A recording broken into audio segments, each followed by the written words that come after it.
नमस्कार साथियों, मैं सतीश शर्मा। आगाह इंडिया में आपका स्वागत है।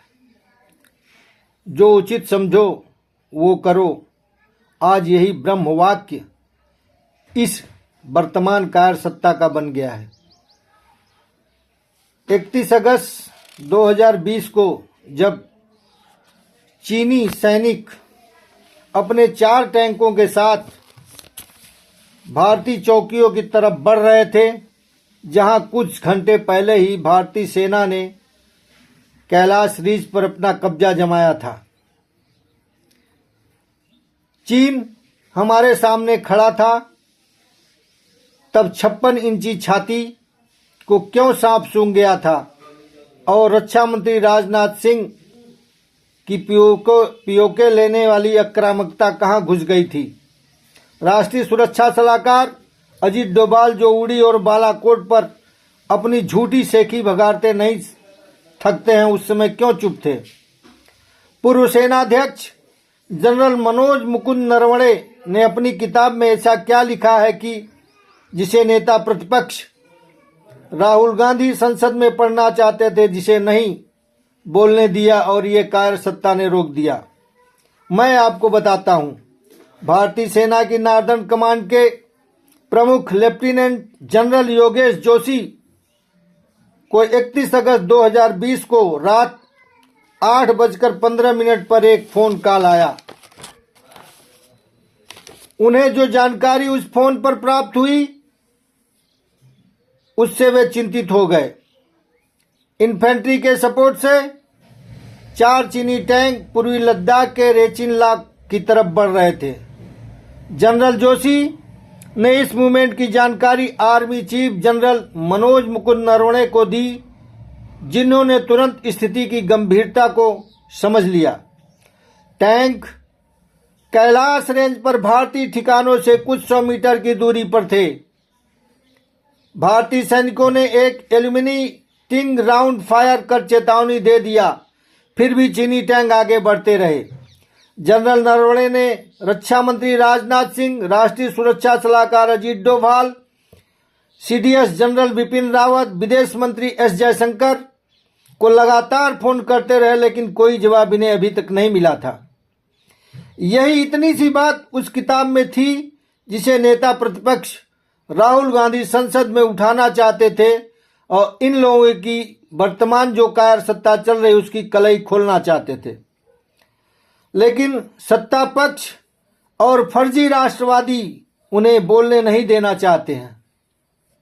4 स्टार्स ऑफ डेस्टिनी किताब में जनरल नरवणे लिखते हैं कि मेरा हर किसी से केवल एक ही सवाल था कि मेरे लिए क्या आदेश है।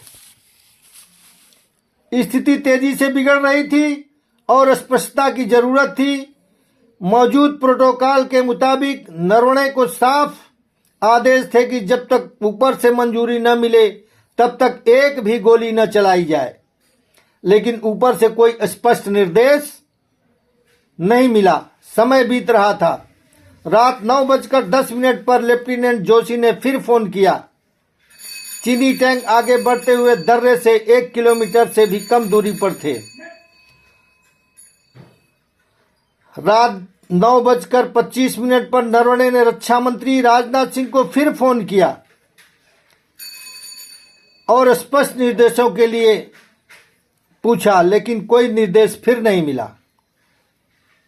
इसी बीच चीनी पीएलए कमांडर मेजर जनरल लिऊ लिन का मैसेज आया। उसने हालात को शांत करने का एक प्रस्ताव दिया।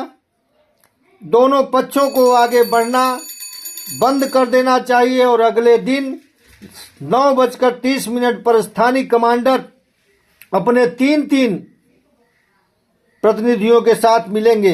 यह एक उचित प्रस्ताव लगा। एक पल के लिए ऐसा लग रहा था कोई न कोई रास्ता निकल रहा है। रात 10 बजे नरवणे ने यही मैसेज देने के लिए रक्षा मंत्री राजनाथ सिंह और डोभाल को फोन किया। 10 मिनट बाद नॉर्दर्न कमांड ने फिर से फोन किया और चीनी टैंक नहीं रुके थे। वे अब टॉप से सिर्फ 500 मीटर की दूरी पर थे।